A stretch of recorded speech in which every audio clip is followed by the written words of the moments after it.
Welcome. It's really nice to see you here all this evening. We're continuing our series on the nature of love.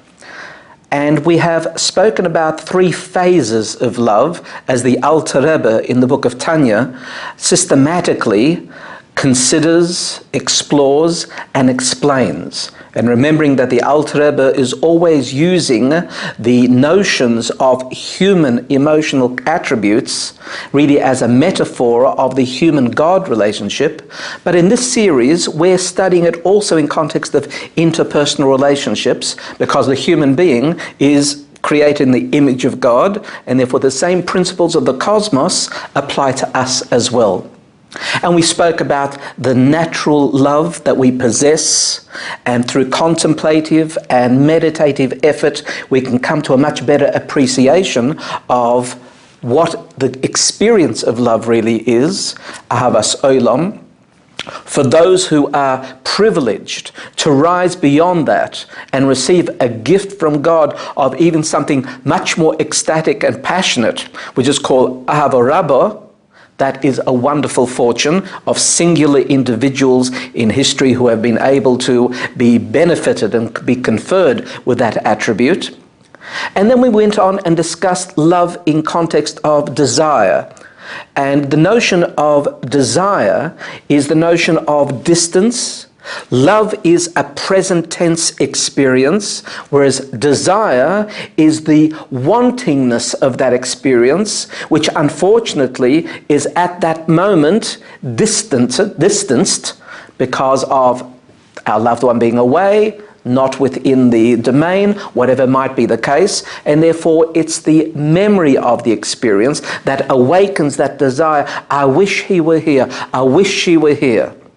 And we extrapolated to that the way that the Alter Rebbe does, that at the same time, that's the yearning ultimately the human being possesses for the sense of oneness with the all.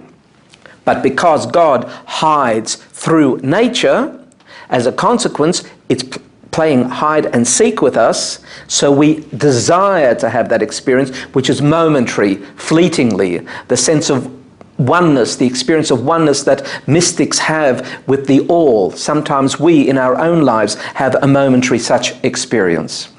And then we went on and discussed yet a 3rd phase, and that is the nature of love that is called familial love, even filial love.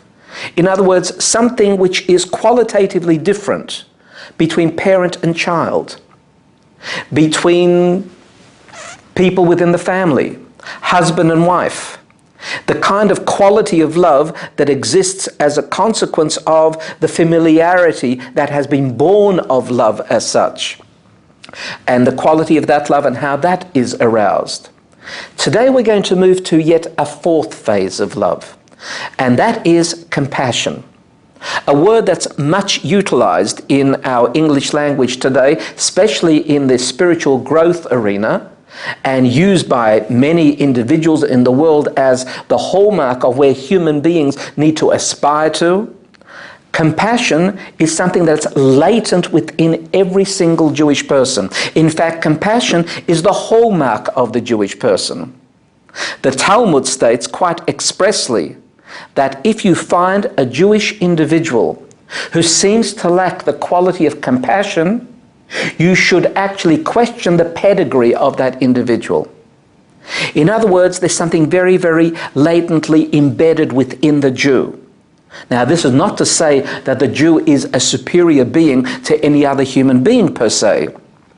What we're saying is that amongst the 71 different soul types, and there are 71 different soul typologies that God created.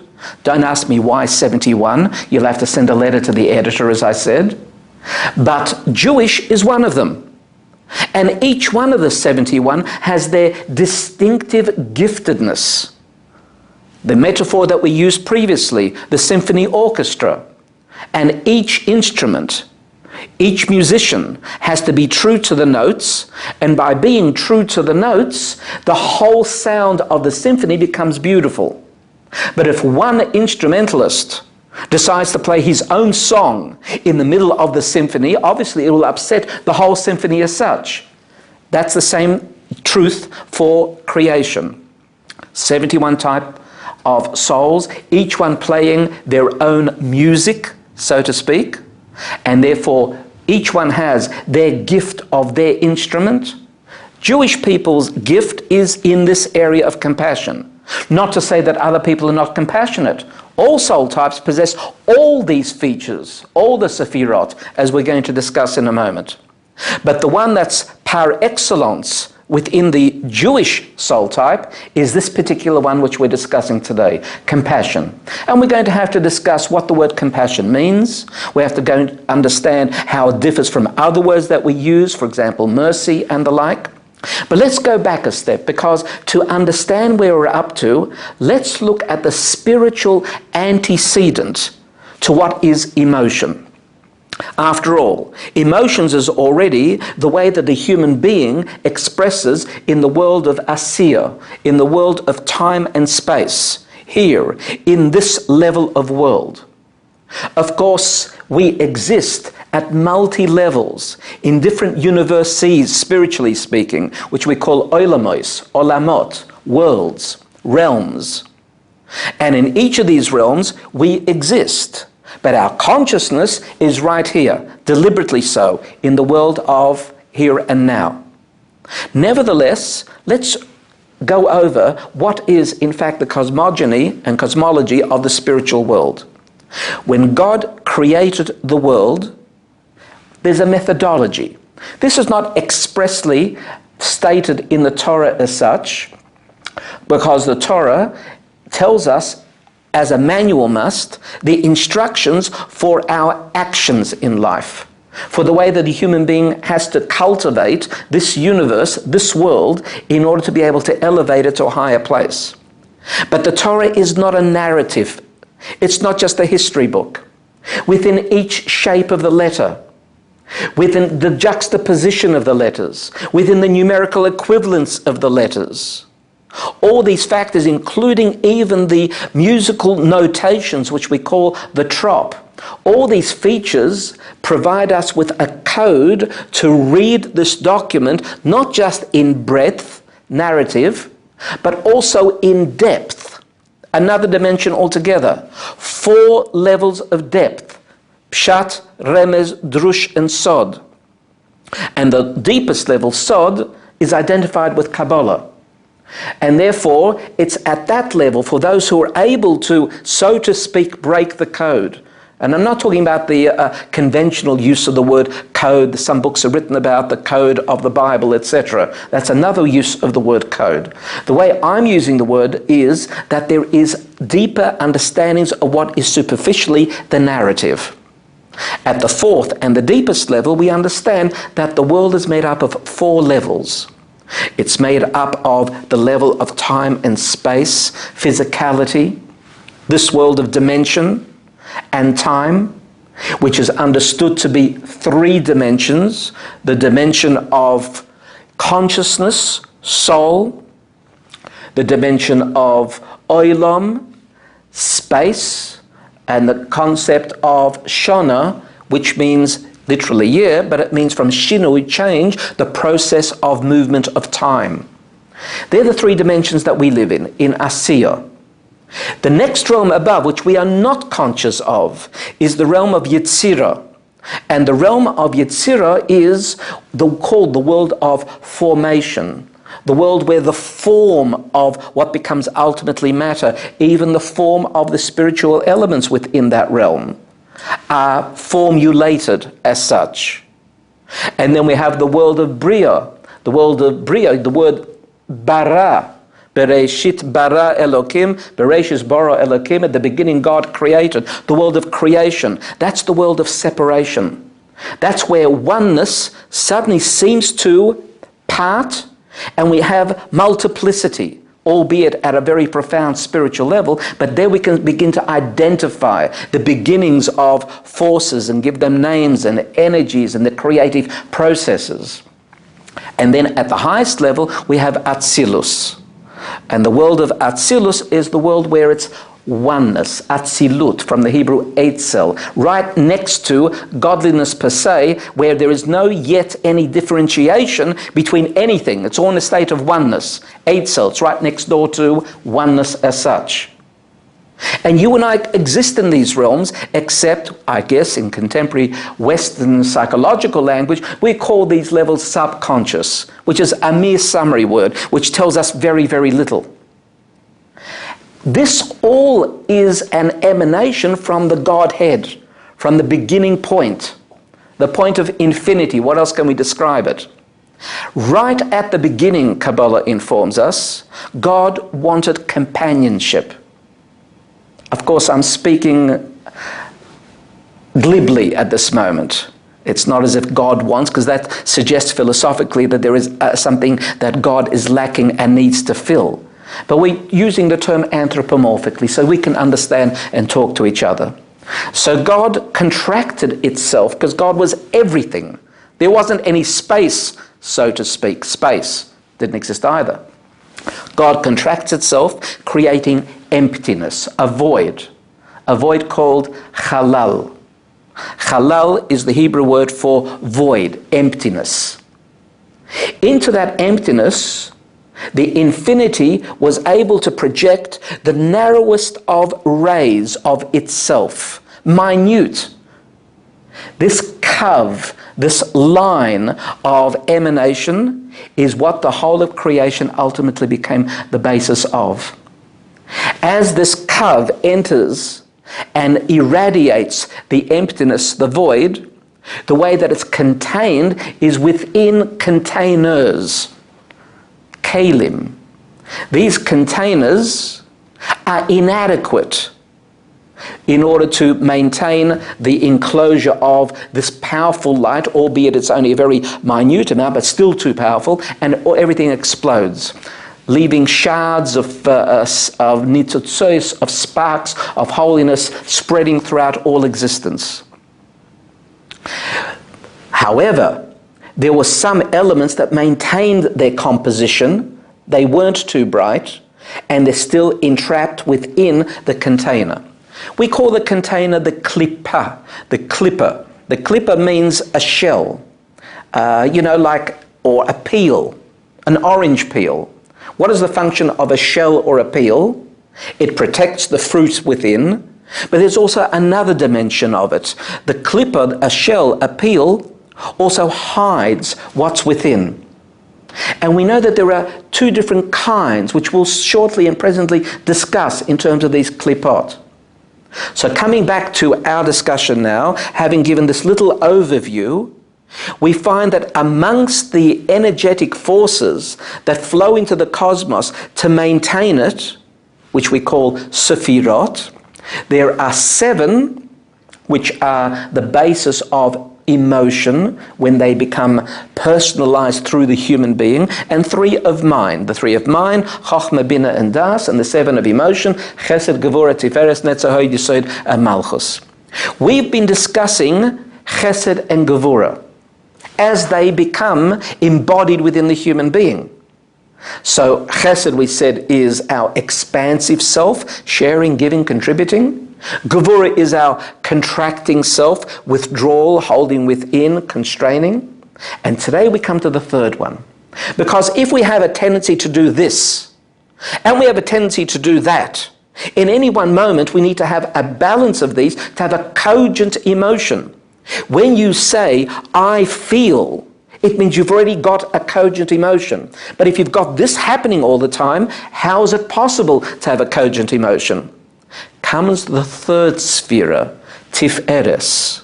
And Tiferes superimposes upon these two, creating a balance. In other words, it becomes, in a sense, superior to Chesed and Gevurah in order to align them, to be able to create a unity. And then we have the triad of Chesed, Gevurah, and Tiferes, and now I feel something. Whether that feeling is appropriate or inappropriate depends how I, the artist, the sculptor, can sculpt these energy forces into a beautiful profile. How do I do that? With my mind. Chochmah, Bina, and Das. The application of mind being able to create a wise Tiferes conclusion, is what we will call possibly emotional intelligence. The emotion is intelligent. The compassion is well placed. In other words, my love is not foolish. I don't just express love. Love alone doesn't cut it, because I may love foolishly. The child says, give me, give me, give me. I love my child, so I give, give, give, and the result is the child is spoiled, spoiled, spoiled. Doesn't work. Therefore, I practice gevura, the assertive no. But even then, maybe if I keep practicing assertive no, even though it's justified, even though I'm practicing good parenting, but if I do it over and over again, the perception of the child, of me as a parent, might be warped. That I'm stingy, that I'm unable to shower the child with emotions. Even though it may be just. The child is naughty, and therefore I practice consequences. Rewards and consequences. Except my child is naughty, so there's more consequences. I have to be aware that I have to ameliorate my sternness, even though it's just. How do I do that? With Tiferes. I'm compassionate. Compassion, as we'll see, means leaning towards chesed over gevura, so the balance of the two is somewhere through the mediation of Tiferes in favor of chesed. The Frierdiker Rebbe often was quoted as saying, you should look at people through the right eye, not the left eye. What could that possibly mean? We have two eyes. The idea being that there's a right and left in the cosmos, that there's a chesed and gevura at large. Everything is two-dimensional in this respect, or shall I say dualistic. And that's where free choice arises from, the fact that everything is dualistic. So if we have a choice of preference of how do I look at this person, the Frierdiker Rebbe always noted, look at that person with an overabundance of kindness, even though it may not be so justified. A notion of compassion, a notion of Tiferes. So this becomes the initial discussion that becomes the precursor to what we want to discuss in terms of compassion. But at least we've defined our terms to some extent in a spiritual context. We are spiritual creatures. We look physical. We appear physical. But that's just a projection of our truth, our spiritual selves, being projected onto a screen of time and space, the world of Asiya. So here we are. Now we're going to go into a consideration of the compassion. But remember what I said in previous weeks, that apart from the natural attributes of these emotions, we are colored by the fact that we are descendants of our forefathers, Abraham, Yitzhak, and Yaakov.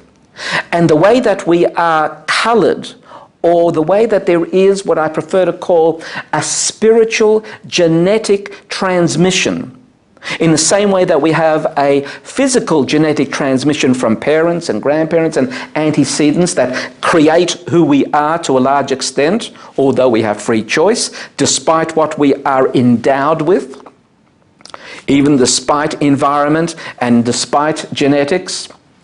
You do have bechira chofshis, the capacity to choose, but it becomes an individual choice for each person, because each one of us has his or her own idiosyncratic genetic makeup and his or her own idiosyncratic environmental context. Therefore, we have to choose individually. Likewise, there is a spiritual transmission of a seemingly spiritual genetic code. And that is through Abraham, Yitzhak, and Yaakov. That their lives were so punctuated by a certain quality that all their descendants inherited spiritually that quality. We call therefore Abraham, Yitzhak, and Yaakov our archetypes of Chesed, Gevura, and Tiferes. Chesed, the quality of outward flow, is the result of Abraham. Who was Abraham? Who was Abraham? You remember the story. You remember the narrative. Abraham, child, raised in a household which business was manufacture and production of idols. Roaring business in the day. Remember, we're talking about polygamous and polytheistic Mesopotamian society. And therefore, little Abraham is raised in this milieu. And what's more, his home environment is one that is completely idol-oriented. You would expect the product of such a home to be so profoundly affected by the environment and the home setting that what chance is there for this young boy to become who he did become?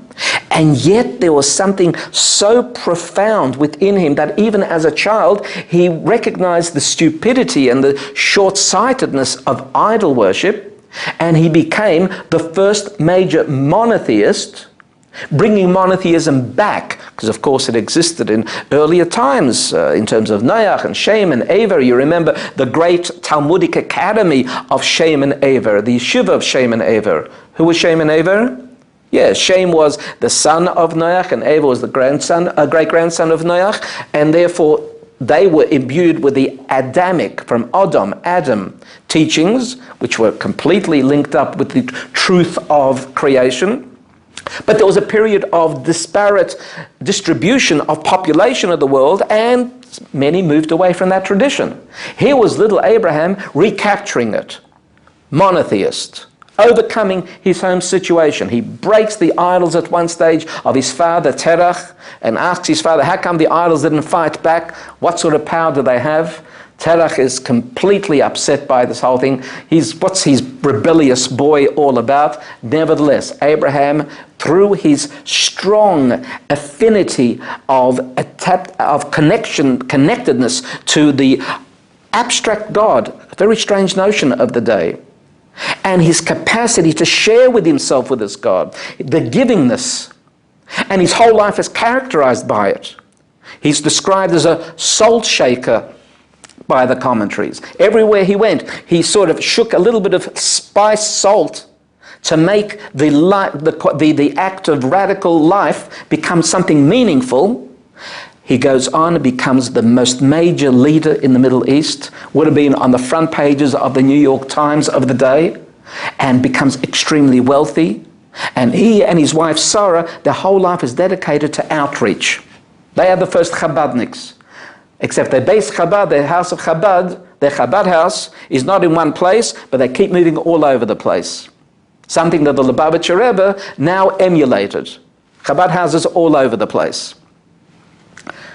Abraham, you and I therefore have a very special quality of chesed.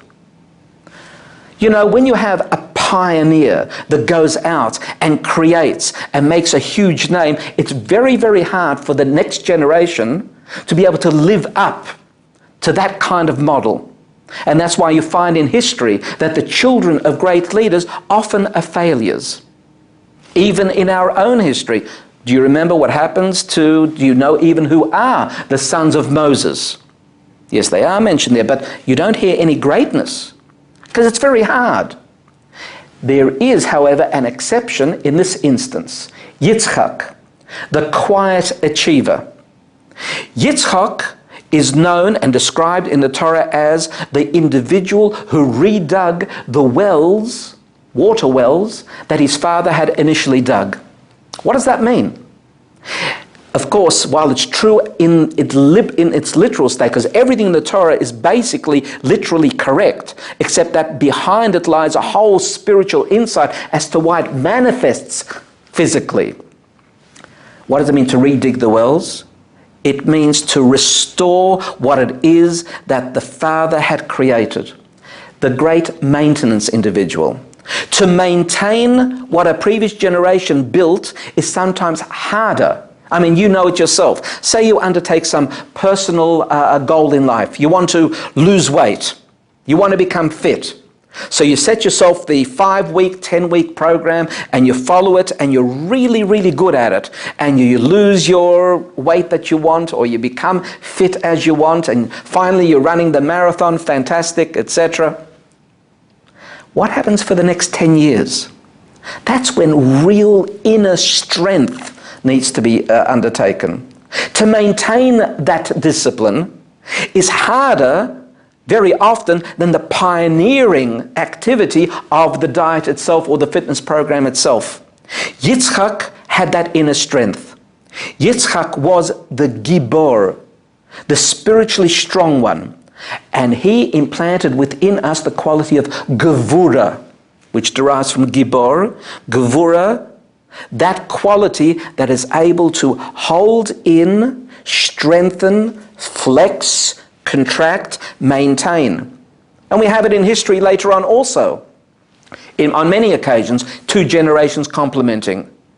We know in our contemporary Hasidic tradition that Baal Shem Tov, the founder of Hasidism in the 18th century, was the individual who was the pioneering person who brought the deep Kabbalistic teachings into a more popular format called Hasidism, which made it accessible to rank and file. And it swept Europe, swept Eastern Europe, and continued to sweep the world, of course. This pioneering foray of the Baal Shem Tov required the next generation master, the Maggid of Mezerich, to be able to concretize, systematize, gather the teachings in a way which would become, if you will, like a syllabus for the world. So you have this duality there as well. So what we're talking about here is the fact that Abraham and Yitzchak, through their natural attributes, and we are the heirs of Abraham and Yitzchak, implanted within each one of us the same capacities. We have it as a natural attribute. All we need to do is to live our lives that brings it from its potentia into actuality. And now we come to the third of the archetypes. And that's Jacob, Yaakov. Yaakov Avinu, what was the result of fusing these two major attributes? It was the production of the people of Israel. Yaakov gives rise to the 12 tribes. Yaakov's children become the Jewish people of the future, the house of Israel of that time. And that's because he was able to fuse these attributes and create Jewish peoplehood. And that's why we're endowed with an extra measure of compassion. We possess this level of compassion because we are endowed with a spiritual genetic flow from Yaakov.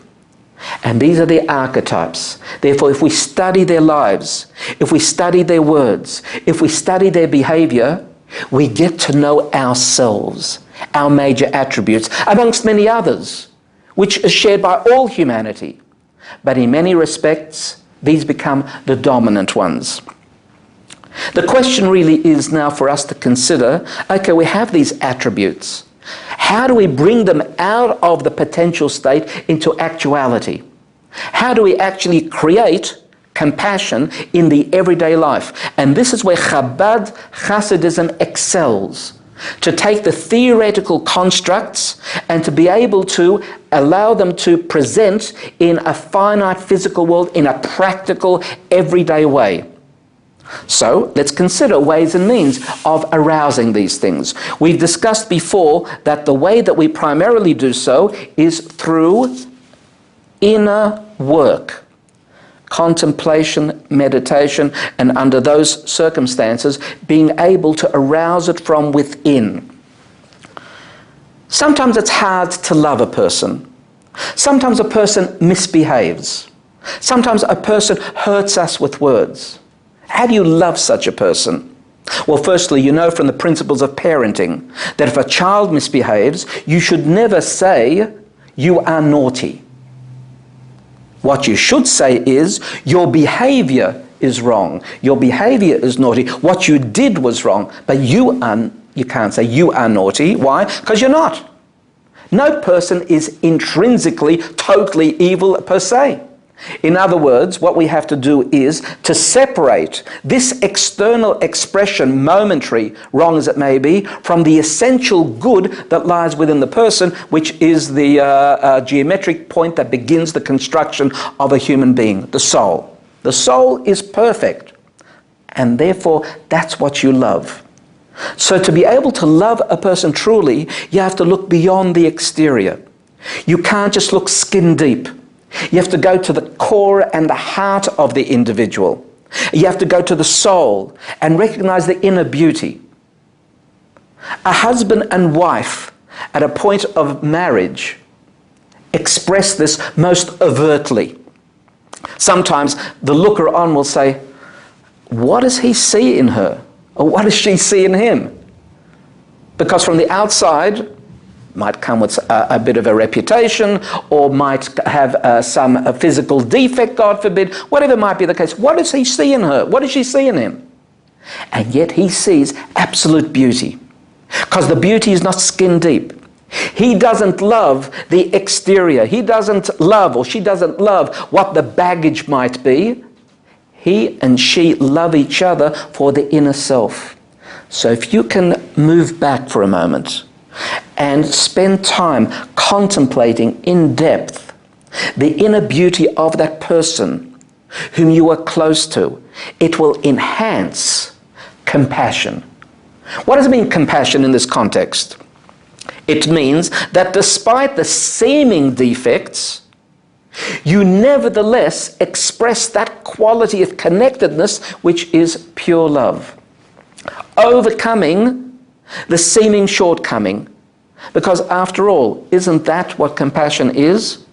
Isn't that what a judge does when the prisoner comes in front of him and he's on trial for having committed a crime? He's been a robber. And the judge says at the time of sentencing, look, I've looked at the history of this individual. I can give this person 20 years. But you know what? He was raised an orphan. He was always in prison in and out, which is the university for thieves. He's had a really hard knock in life. I think what I will do for the betterment of this person, I'm going to give him a much shorter sentence and a period of parole for rehabilitation. And I'm hoping that he'll become a positive influence in society. What's the judge done? The judge has expressed compassion. Strict justice, gevura, would have demanded 20 years. A tough judge would have thrown the book at him. However, this judge, with that flow of chesed, was able to overcome that stricture of gevura, and because of compassion, allow a moment of balance which was much in favor of the particular individual. That's what we mean by it. I suppose in more antiquated English, we would call this mercy. And is there a difference between compassion and mercy and other synonyms? You see, the problem speaking in English, and we are conducting the shiur in English, is that English is a bastard language. Excuse me. What do I mean? It's made up of so many different children coming together over the years. You've got Celtic, you've got Anglo-Saxon, you've got the Romance language, you've got Greek, you've got Roman, you've got European, you've got all these mixed into one big cholent. And that is called English. And that's why English is a poet's paradise. You can keep speaking in English forevermore and no one will understand what you're saying because it's so vague at times. And words overlap. If it came from a Greek root and overlays an Anglo-Saxon root, then you've got some shade of one in the other, but inexactitude. Mercy, compassion, where do they meet? Where do they separate? Whereas Hebrew, Lashon HaKodesh, Lashon HaKodesh, the holy tongue, the language in which the world was created, the language that was the innate spoken energy force of creation, which became concretized in shapes and juxtaposition and letters, etc., as we said here today at the outset, that is a very exact language. What's the Hebrew for compassion? Rachamim, yes. What's the shoresh of rachamim? What's the root source of rachamim? Rechem. What's rechem? Womb. What's a womb? A womb in which the mother nurtures the child to be. The relationship of a mother to a child to be is qualitatively different than her husband's relationship to that child to be. Can you say one loves more than the other? You have to say they love differently. But nevertheless, you would say there's something even more profound in terms of the mother than the father. Let me give you an example. You're walking along the beachfront on a Sunday, a stroll. and you find that there is a particular artist seated painting the water landscape in front. And you look and observe her over the shoulder, and you hear people muttering, and you pick up, this is a famous artist, a known name. So you're fascinated, and you happen to be an art connoisseur. And you happen to have studied this particular style of art. In fact, you might be an expert in it. And you're watching the brushwork of this artist creating on canvas an interpretation of the reality. And you admire it. You say to yourself, this is absolutely out of this world how this artist creates. And you're enamored by it. You're completely taken up by it. Let me ask you a question. What's going on in the heart and the mind of the artist compared to the heart and the mind of the art connoisseur looking over his shoulder?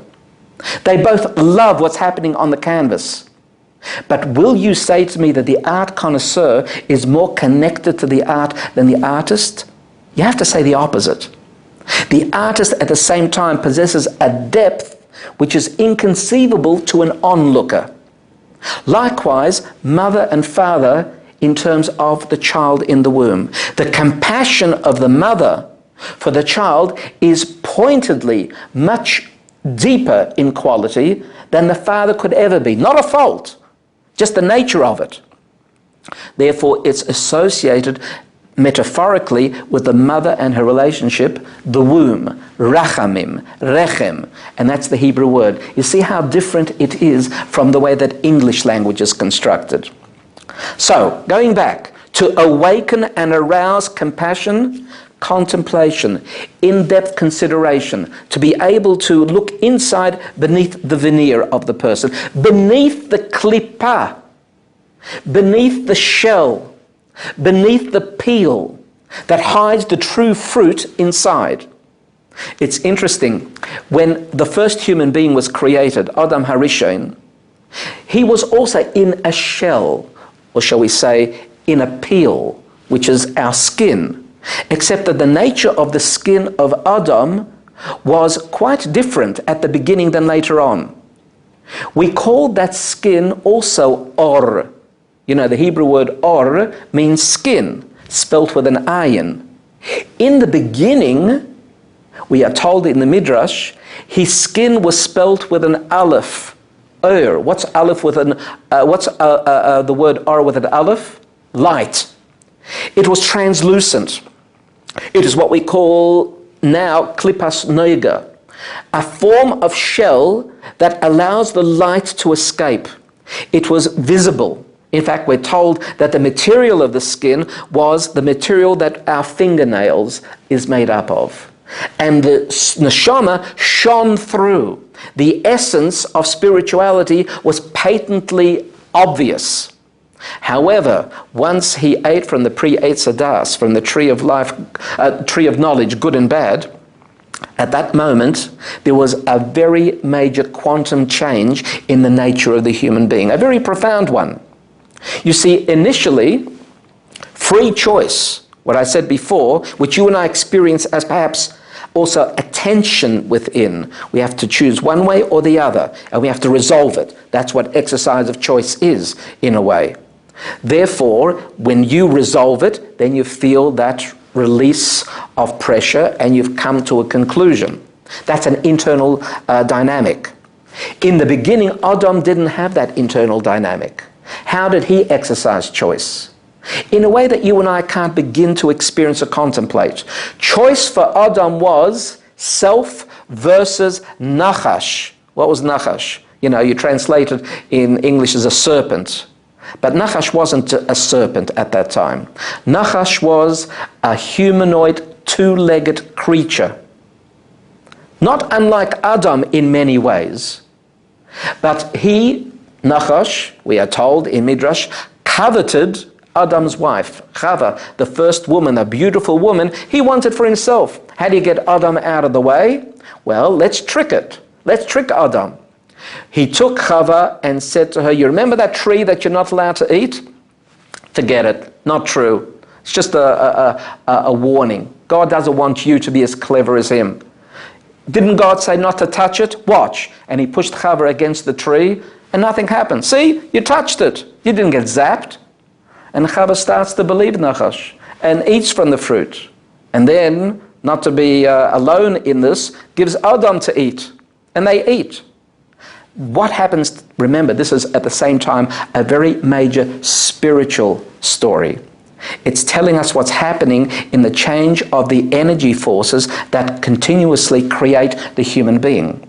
The result was, what was previously a tension which we don't understand between Nachash and Adam became internalized in Adam, and we have inherited that free choice mechanism within. That's giving us a little bit of a sense. The klippa, at that point, the skin that Adam previously had a translucency that allowed the soul to shine through, suddenly became impervious. The light didn't escape, and it became or with an ayin, which is skin, as you and I know it. That's just an interesting aside. At that point, the practice of compassion becomes a matter of inner juggling, wisdom flowing, impinging on the feelings, being able to express the emotion of compassion as a result of a confluence of forces happening within, and we make a decision. This prisoner will only be given 2 years instead of 20 years. A flow of compassion takes place. Cogent feeling. That's the result. So this is the idea of the spark within shining out, and the notion of klippa, which is often taught in Kabbalistic classes, and I've seen some stuff there on the internet to do with Kabbalah and klippa, and I can tell you, very, very far from the original sources themselves. Let me speak about one further dimension in terms of compassion and the embodiment of our capacity through Yaakov, just to show you how spirituality expresses physically. You'll come across a very, very interesting verse. A verse in the Chumash that says, and Jacob kissed Rachel. Yaakov kisses Rachel. Rachel's a little girl. He meets, after traveling, this person who as a youngster is destined to become his wife. And he kisses her. Innocently, obviously. The Torah, at its deepest level, at the level that we're talking about, Pshat, Remez, Drush, and Sod, at the Sod level, the Kabbalistic level, as explained by Chabad Chasidus, makes it clear that what takes place is a cosmic event. Who is Yaakov at the highest levels? If he's the embodiment of compassion, if he is the embodiment of Tiferes, where is Tiferes? Well, Tiferes exists here in the world of Asiya. It's one of the 7 Sefirot, one of the 7 energetic flows, but it exists as all 10 do in the next world of Yetzirah, and it exists in the higher realm of Bria, the same 10. They all interlink like a chain, a shalsheles, and it exists in the highest realm of Atzilus. In fact, Yaakov is spiritually the embodiment of the highest level of Tiferes, which is in the realm of Atzilus. Who is Rachel? Little Rachel is the embodiment of Malchus. What's Malchus? Malchut. It's the lowest of the 10 Sefirot, but when we say low and high, we're not talking about qualitatively, one's lower than the other. What we're saying is its individual nature is the result of the others. Malchus is the container. The other 9 pour into it. When the other 9 pour into it, then we have the ultimate sum total, which results in an action, which results in a word, whether at a physical level or a spiritual level. So when Yaakov kisses Rachel, it means the level of Tiferes in the world of Atzilus is able to engage the Sefirot in such a way that it pours into the container.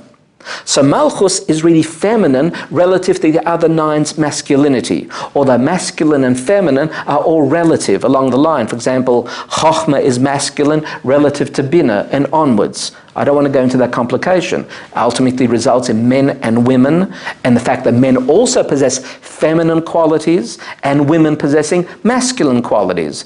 But the dominant one in men is the male qualities, and in the woman the female qualities, etc. Another discussion. So now we have a better sense of understanding what Tiferes is. Compassion is the hallmark of Jewish people. In our own lives, in our own families. But let me take one last step further. Ultimately, where should our compassion be practiced to the nth degree? Compassion for our soul. Compassion for the spark of godliness that's within each one of us, entrapped in the clipper, in the body that no longer shines. And what we have to do is contemplate and meditate on this element of ultimate goodness that is inherent in each one of us. Each one of us is absolutely positive and good at the core. When we get it wrong, it means that it navigated the obstacle course of the body, and the obstacle course of the body won. The lower order self, the nefesh bahamis. So we have to have compassion on the fact that Hashem implanted with each one of us a spark of itself.